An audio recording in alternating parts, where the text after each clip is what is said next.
Getting a flagrant foul assessed to her. We show that what happened here. I mean, if you look at the still frame, it looks horrible, but if you watch it in real time, it kind of looked like it happened accidentally. What do you think about this? Well, you can understand how maybe the refs overlooked it and didn't see the foul as it happened. It thought just what you thought. But then when you slow it down, it's really hard to ignore. Look, Caitlin Clark is just an unprecedented, as her coach called her, a generational star. She's hitting threes. She's dishing the ball. She's scoring every single night. The controversy has now reached a level few people could have imagined. Across social media, many fans are claiming the WNBA is facing one of the most difficult public relations challenges in its history. Discussions about ratings, officiating, player safety, and league leadership continue to dominate headlines, with emotions running high on all sides. Some critics argue that fan frustration has reached a breaking point. They point to declining engagement in certain areas, growing criticism from media personalities, and ongoing debates surrounding Caitlin Clark's treatment on the court. Others believe the situation is being exaggerated online, and that the league remains positioned for long-term growth, despite the controversy.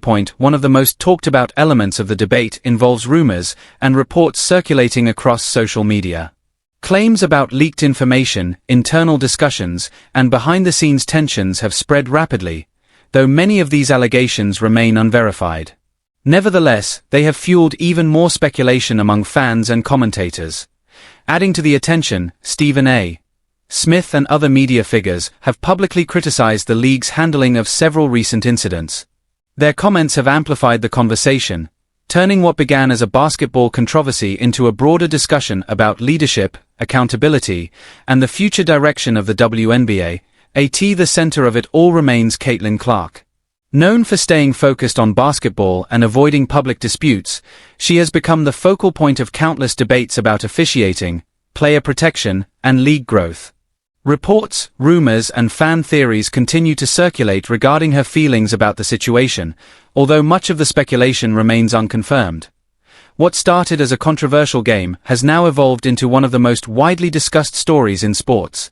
Whether the league can move past the controversy, or whether it will continue to shape the narrative for months to come, remains one of the biggest questions facing the WNBA today. I've often used the line, Shay, that I'll share with you, because I don't know if I've ever used it while you've been on the air with me. If it walks like a duck and it quacks like a duck, it ain't a damn mongoose. I've said that many, many times over the years. There is a flagrant level of resentment that exists when it comes to Caitlin Clark. And it has existed since she has arrived in the league. She is the cash cow.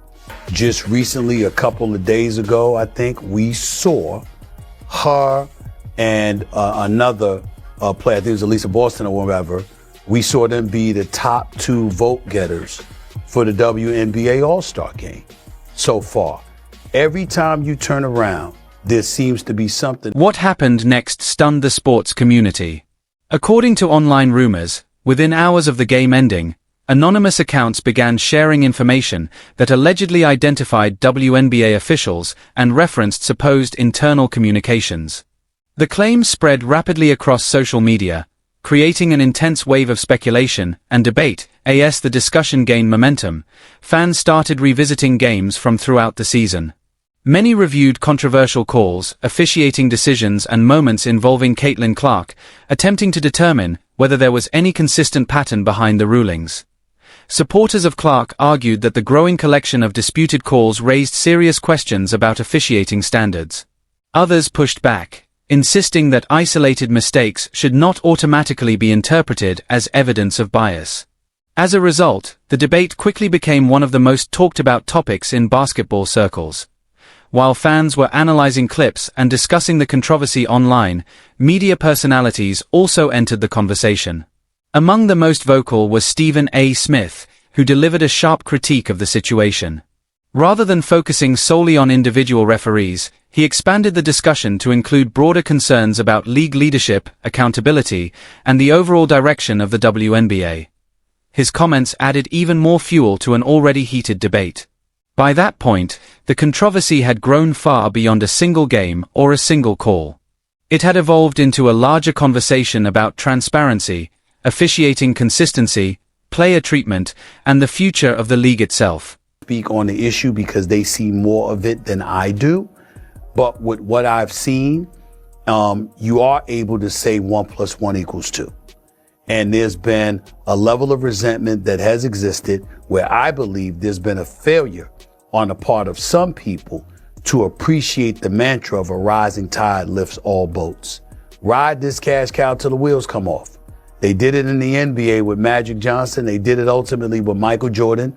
You know, that's how you do this. You find somebody that just galvanizes folks and ingratiates themselves with the public at large in such a way where everywhere they go and whatever they do, everybody wants to watch.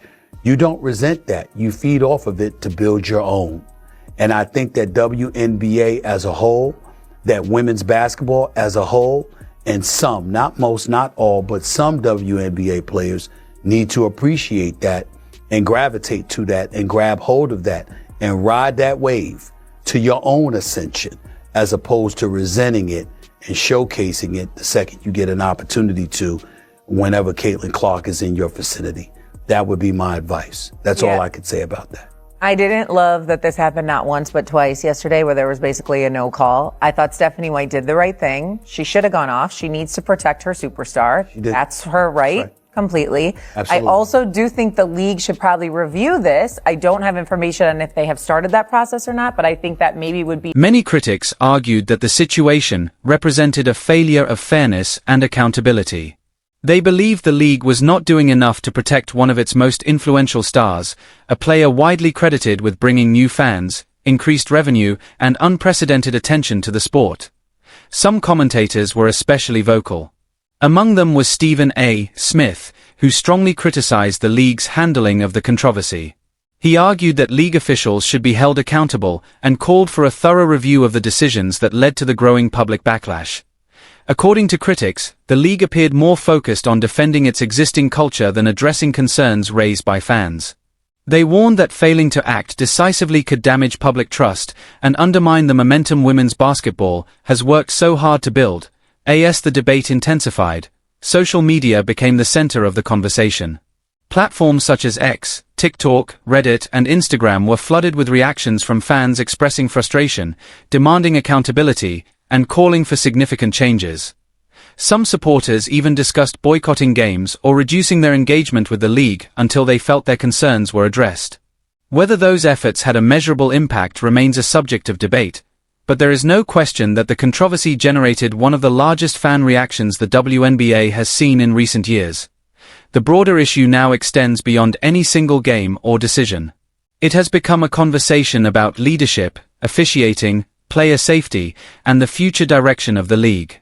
As long as those questions remain unanswered, the debate is likely to continue dominating headlines and fan discussions across the basketball world. See how everything turned out for him, but this is not good when it comes to the referee's identity. Because I don't believe they had a script written for him. He was talking. This is how he felt for real. All right, ladies, your thoughts just as the league continues to work through what many perceive as consistency issues, especially when it comes to games being officiated, Lisa. Well, officiating is tough. I don't know if anybody's ever even tried to officiate. It's not the easiest game. It's one of the most thankless jobs you can do. But in this particular situation, I thought that the last official should have been able to catch that. I was actually watching this game and I was like, oh, wow. That was a bit much. So in that moment, I thought that the official missed the call. I'm not surprised that the league went back and fined Alyssa Thomas. But I think at the same time, it's tough to think that official would have missed that they didn't have a replay on it. That was tough to me. And I think overall, the league's got to do better. The officials have got to do better, but also players. Players have to clean it up. We used to play in a way that you protected one another. Yeah, I want to play physical. I want to play hard, but I'm not out here trying to hurt you. If I was out there for a loose ball and it was Renee down there, yeah, I'm going for the ball. But if I accidentally punched Renee or hit her in some kind of way, maybe the play goes on, but I help her up. I help her up. You know what I mean? Just out of the like, dang, my bad. You know, so I think that part is important too, the reaction. Maybe if Alyssa Thomas would have even turned like, dang, my bad, I didn't mean to hit you like that. It's a different thing, but that's not what happened. And so I think that the league got it right. But I think overall, Coach Tibbetts is correct. everything, consistency is important. It needs to be cleaned up for all players, regardless of what their accolades are. None of that part matters. It matters about protecting these players, no matter which team, which position, when they sub in, the start of the game to the end of the game. Every player deserves the same type of protection. And the numbers tell a dramatic story. The viewership ratings for the games that followed didn't just decline. They reportedly fell sharply. Some reports suggested that key demographics experienced significant drops, raising concerns among broadcasters and league partners.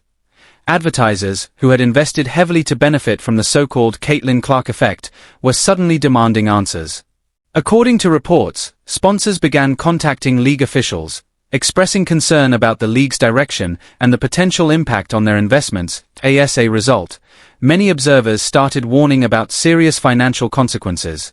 Some argued that continued controversy could threaten the league's momentum and potentially slow the growth that women's basketball has worked so hard to achieve. But the most surprising development came from Caitlin Clark herself. Known for staying composed, avoiding public drama, and focusing on the game, she had largely remained silent throughout the controversy. Following the game, reports and rumors began circulating about conversations within her inner circle and with league officials. According to those reports, Clark had reached a breaking point, with some sources claiming she expressed deep frustration over the situation and the challenges surrounding player protection and league leadership. Whether those reports are accurate remains a topic of debate, but one thing is clear. The controversy has sparked a conversation that continues to dominate the basketball world. To the throat, ruled out for Saturday. And Stephanie White did confirm that, by the way. And she's made several comments. It makes you want to puke throughout, but we're going to listen to them nonetheless. Let's go here. Right here. I guess just first off, how is Caitlin after Wednesday? Do you have the update? Yeah, she's okay. She's gonna be out on Saturday, but she's doing all right. Do you have any indication right now of how long she will be out? No indication. Obviously, it's a good time because we have all week next week, so we'll take this opportunity just to get her treatment, get her healthy, get her back on the floor, and see what happens. I mean, it's the same thing. Long-term health and wellness is the most important thing. Consider this precautionary? Like, is there any chance she could have played tomorrow? Or is there pain? How would you describe the decision? Yeah, I mean, I just think that, again, we want her to be healthy, physically, mentally, emotionally, all the things. And, I think it's important to remember, again, when you've gone through injury and the traumatic aspect of injury, especially that she had last year, it's ups and downs, physically, mentally, emotionally, and making sure that she's 100% ready to go is the most important thing. And her taking care of that is priority for us. I got to tell you, we are dangerously close to this league getting boycotted. That's where we're at. I saw rumblings of a boycott yesterday of a legit Caitlin Clark fan base across the board not watching the Indiana Fever tomorrow night. Not watching it. Just to send a message to the league and to the Indiana Fever, because Kelly Krauskopf, the team president, came out and celebrated the one-game suspension and thanked the WNBA. Kelly Krauskopf, you're a coward. All right? So's Amber Cox. So's Stephanie White. At what point are y'all going to get angry and be like, one game is a fucking joke? A one-game suspension is a joke. Alyssa Thomas should be suspended a minute. The appropriate response was anything between 10 games and the end of the season. Just get the bleep out of here. We don't need you. What in the big course of WNBA history and in Business 101, what is Alyssa Thomas to anybody? Nothing. Han scum. But once again, you got this incestuous intertwining, leg scissoring amongst members of the league. I mean, hell, Stephanie White's her old coach, for Christ's sakes. Everywhere Caitlin Clark turns, it's agenda, interface, continuously. This is Stephanie White on her having coached Alyssa Thomas previously. Yeah, I mean, I think that I didn't see it in real time. And so when I went back to see it, I was surprised. I was more surprised that it wasn't seen by the officials in real time. A 41-38 fever advantage, Clark. No longer willing to serve as a target while those in charge simply stand by and watch, Clark's situation has sparked serious concern among fans. If the league cannot provide adequate protection, many believe she has little reason to continue risking her career, health and long-term future.